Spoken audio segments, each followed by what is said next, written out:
Iya, Gitu iya, kan. iya. Kenapa sih iklan pakai artis?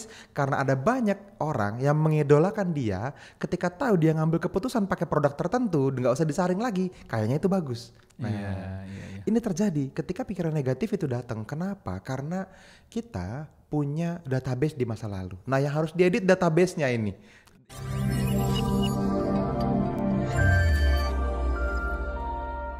Oke teman-teman, Kedamaian ID sekarang masih sama saya dan Mas Teguh lagi ya teman-teman, Iya. dan ini adalah angle yang berbeda ya. Jadi di sini sudah ada papannya, wah, sudah ada Iya. benda-benda yang bisa kita taruh ya di By studio. the way, ini masih hari yang sama ya teman-teman. Jadi Oke. kita lanjut lagi teman-teman ya. Karena ternyata Mas Teguh saya kira sudah selesai. Ternyata Bentar bro. masih ada yang mau ditanya. Oke. Oke, Mas Hit it, Fadli. Widih. Yes, thank you Mas Fadli ya. Langsung aja teman-teman ya. Ini temanya tentang mengubah pikiran negatif jadi magnet kesuksesan Mas Fadli. Dari hal negatif jadi sukses ternyata bisa gitu ya. Oke. Oke, Karena ya. kan pikiran positif magnetnya. Ya. Oke. Ini ya kok udah. jadi negatif Oke lah. gitu kan. Coba gimana? Oke. So, udah siap teman-teman? Kita masuk ke pertanyaan pertama ya. Jadi gini Mas Fadli, ada nggak hubungannya antara energi pikiran kita dengan realistis kehidupan kita yang sekarang yang kita alami gitu? Oh ya ada banget hubungannya, itu sangat berhubungan dan hubungannya baik-baik saja. Ternyata itu jawabannya teman-teman. Iya. Jadi apa yang jadi realitas fisik kita sekarang, yang teman-teman lihat sekarang di kehidupan Alami nyata sekarang kita gitu ya. gitu, yang sedang dialamin, yang dimilikin semua, itu semua karena energi kita di masa lalu. Ya ini udah berkali-kali kita bahas sebetulnya, bahwa apapun yang kita rasakan sebagai pikiran positif, energi positif, Iya. getaran perasaan yang positif gitu, itulah yang mewujudkan impian kita. Itulah yang mewujud ke dalam realitas fisik kita. Itulah Anda saat ini gitu ya. Iya, apapun yang teman-teman bisa pikirkan di pikiran Anda, di bayangan teman-teman semua, itu bisa dipegang di tangan. Gitu. Jadi apapun yang teman-teman impikan atau bayangkan, bukan hanya diinginkan loh, tapi terlalu sering dibayangkan pun, makanya dia tetap bisa jadi nyata. Walaupun itu buruk. Nah, ini penting. Jadi sangat berhubungan. Kita sering-sering banget ngebayangin impian kita happy terus, kita bersyukur terus, lama-lama itu nyampe. Kalau nyampe saya akan bersyukur, saya akan bikin manfaat lebih banyak lagi buat banyak orang, nyampe. Oke. Tapi kalau misalnya kita terlalu khawatir banget itu terjadi, kita khawatir banget, kita kepikiran terus nanti kalau kayak gitu gimana, nanti kalau misalnya kejadian gimana, tetap kejadian. Iya, Yes. betul. Jadi artinya energi apapun yang kita rasakan, positif maupun negatif, kalau itu terus-menerus dirasakan dan ditarik, dia digetarkan dan tarik, itu jadi nyata. Jadi realitas fisik kita adalah hasil manifestasi dari apa yang kita rasakan sebagai energi sebelumnya. Oke. Sangat berhubungan. Yes. Sangat erat ya. Makanya kenapa ya banyak orang yang mengeluh, semakin dia mengeluh semakin itu terjadi. Aduh, aku butuh ini, aku nggak punya ini. Semakin aja terjadi lagi. Semakin terus lagi. Tergulung-gulung di situ Tergulung aja dia lagi, kan yes, gitu ya. betul. Iya benar. Iya.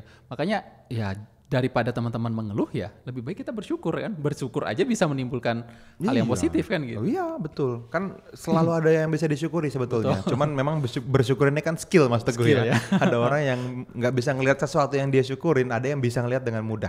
Apa yang Anda syukuri hari ini? Apa ya? Nggak ada ya. Yang ada yang dilihat hanyalah negatif mulu ya. Nah itu Ya. ngomong-ngomong negatif nih Mas Fadli ya.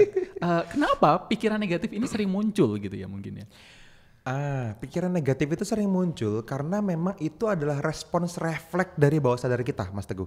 Jadi respons kita itu kan tertanam dalam diri kita karena adanya database di masa lalu. Oh, Jadi apa yang biasanya kita lakukan ketika sesuatu terjadi itu direkam dan kemungkinan besar akan kita respons lagi dengan cara yang sama di masa depan. Nah, seringkali ini karena respons pertama kali kita atau karena cara merespons lingkungan kita. Cara orang tua kita ngambil keputusan, Yes. cara kakek nenek kita ngambil keputusan, paman-paman kita, lingkungan kita. Yes. orang atau figur yang kita pandang punya otoritas terhadap diri kita, itu cara dia ngambil keputusan itu seringkali membuat kita mengambil keputusan dengan cara yang sama. Jadi database kita ya. Ya, makanya nih hati-hati banget teman-teman ya kalau kagum sama seseorang. Makanya kenapa artis dibikin iklan. Iya, Gitu kan. iya, Kenapa sih iklan pakai artis? Karena ada banyak orang yang mengidolakan dia ketika tahu dia ngambil keputusan pakai produk tertentu, nggak usah disaring lagi, kayaknya itu bagus. Nah, Iya. iya. Ini terjadi ketika pikiran negatif itu datang. Kenapa? Karena kita punya database di masa lalu. Nah, yang harus diedit database-nya ini. Yang harus diedit adalah cara kita memproses sebuah input. Kejadiannya yang mungkin banyak orang menilai ini sesuatu yang negatif dan memunculkan pikiran yang negatif, ini kejadiannya netral. Yang bikin negatif adalah prosesnya. Outputnya jadi negatif. Inputnya sama, prosesnya berbeda, hasilnya beda. Karena ada orang, kita perlu sepakat ya, ada orang yang dapat pola kehidupan yang sama, kejadian yang sama, yang satu berpikir positif, yang satu berpikir negatif. Cuman betul. Karena perbedaan proses. Nah, kalau teman-teman udah sadar ini, berarti prosesnya ini nih harus dikendalikan. Gitu. Halo teman-teman semua, sorry saya potong sebentar ya. Kalau teman-teman mungkin sudah mulai suka sama video yang sedang teman-teman tonton ini, maka teman-teman akan sangat happy kalau bisa ketemu sama saya secara langsung di dalam sebuah webinar secara live teman-teman. Di sana Anda bisa langsung ngobrol sama saya, bisa bertanya secara langsung, dan saya akan membahas lebih dalam, lebih detail tentang apa yang kita bahas di video ini. Jadi teman-teman, saya secara personal pengen ngundang teman-teman semua untuk hadir ke dalam sebuah webinar live bareng sama teman-teman Kedamaian ID, dan linknya, infonya itu akan kita taruh di dalam kolom deskripsi di bawah video ini. Teman-teman silahkan cek kolom deskripsi dan teman-teman daftarkan diri Anda ke webinar itu dan kita akan ketemu secara langsung, secara live. Oke teman-teman, saya udah gak sabar pengen ketemu sama Anda. Silahkan manfaatkan webinar live-nya dan silahkan teman-teman lanjutkan videonya. Salah satu berarti ini cara untuk ningkatin kesadaran ya, kesadaran diri bahwa mengontrol pikiran negatif itu sebelum mempengaruhi kehidupan kita. Jadi ya cari prosesnya yang benar gitu ya berarti ya Mas Wadi ya. Betul sekali. Makanya kenapa yang namanya aktivitas alter state itu penting Mas Teguh. Yang namanya meditasi, yang namanya kontemplasi, yang namanya berdoa gitu kan, yang namanya zikir. Nah kebayang nggak tuh yang namanya kita sujud dalam tahajud kita ngobrol sama Allah Ta'ala gitu.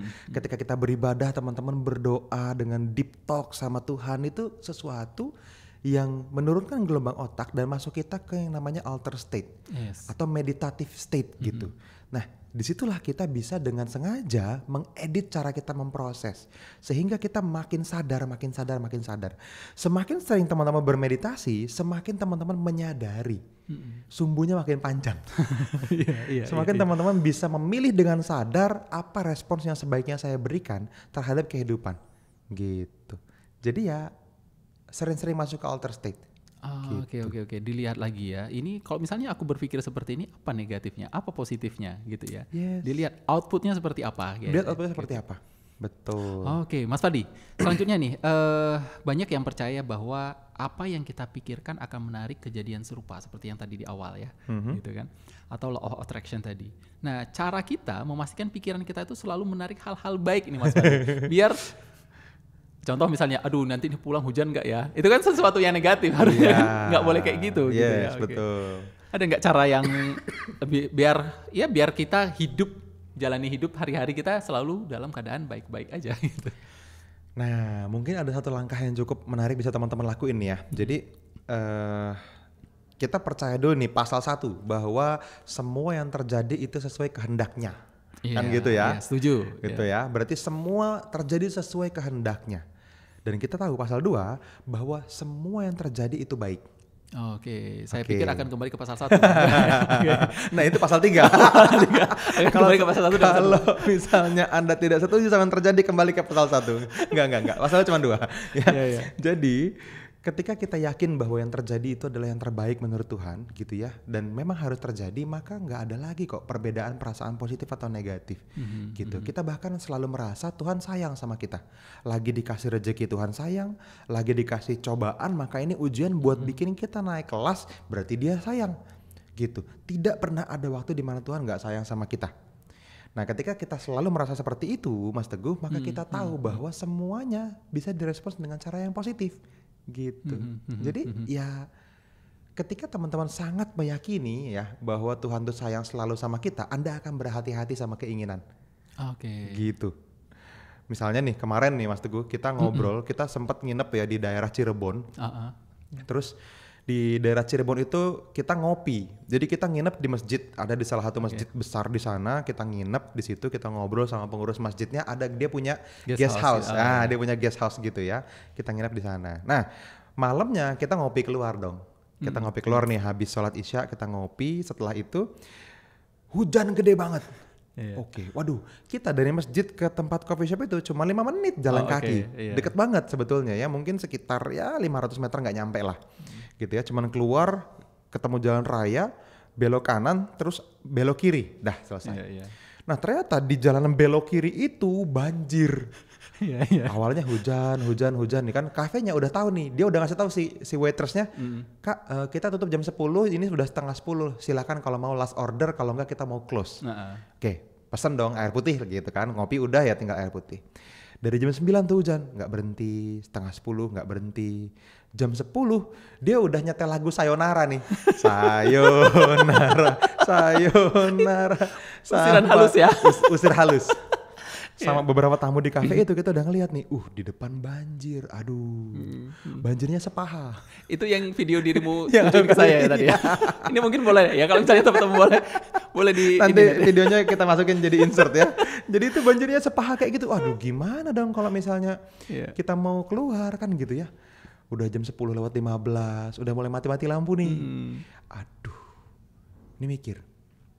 Banjir kayak gini, apa jangan-jangan surutnya lama, gitu kan? Besok pagi kita sebelum subuh udah ada kegiatan lagi nih, udah ada event lagi. Aduh, kita harus tidur cukup nih. Kalau ini sampai tengah malam nggak selesai gimana? Sedangkan tidur penting. Kita udah jam 10.15 nih, paling nggak setengah 11 kita udah tidur lah, gitu. Ini mandi aja belum kan gitu? Gimana dong? Akhirnya kita berlima waktu itu cowok-cowok nih. Udah deh gini aja, kita tembus aja. Bawa baju ganti kan? Bawa gitu kan? Bawa celana dalam ganti? Bawa gitu.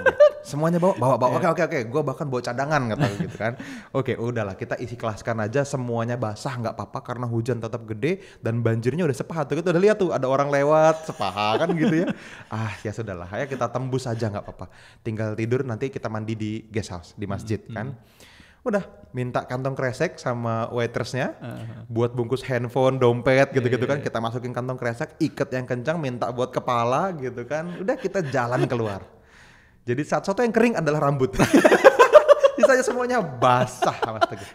Nah, cerita yang menariknya adalah ini udah seru banget nih malam ini kan. Kita capek. Besok teman-teman ini mau pulang keluar kota. Gitu. Dari Cirebon saya juga pulang ke Bekasi kan gitu ya, cuman saya bawa mobil, beberapa bawa motor. Nah ada salah satu ustadz nih yang di tongkrongan kita nih, Pak Ustadz nih ya, Pak Ustadz Anom namanya, Mas Teguh kenal. Nah Pak Ustadz Anom ini bilang gini, waduh udah mendung lagi nih, udaranya udah bau-bau hujan kata dia. Iya. Di situ saya bilang sama Pak Anom hati-hati. Pak Anom itu kelihatannya lebih dekat sama Tuhan daripada saya. Gitu. Kalau Pak Anom bercandain begitu aja, jangan-jangan Pak Anom narik hujan loh. Kasihan depan banjir lagi nanti. Iya. Hati-hati Pak Anom gitu. Hati-hati sama keinginan Tuhan tuh, sayang banget sama Pak Anom, saya bilang gitu. Jadi, nah ini hanya mungkin terjadi kalau kita yakin bahwa Tuhan sangat sayang sama kita, sampai betul-betul apapun yang kita pikirin kejadian. Apapun yang kita pikirin kejadian. Gitu. Sampai satu titik di mana sebaiknya saya nggak terlalu menginginkan sesuatu. Karena ketika saya ingin dikasih, pengen dikasih, kayak anak manja gitu di mata Tuhan. Ini yang bikin kita ngerasa, oke, kalau gitu sebaiknya saya selalu berpikir positif. Betul. Karena saya yakin Tuhan sayang sama saya, maka sedikit pun pikiran negatif apapun itu nggak usah deh.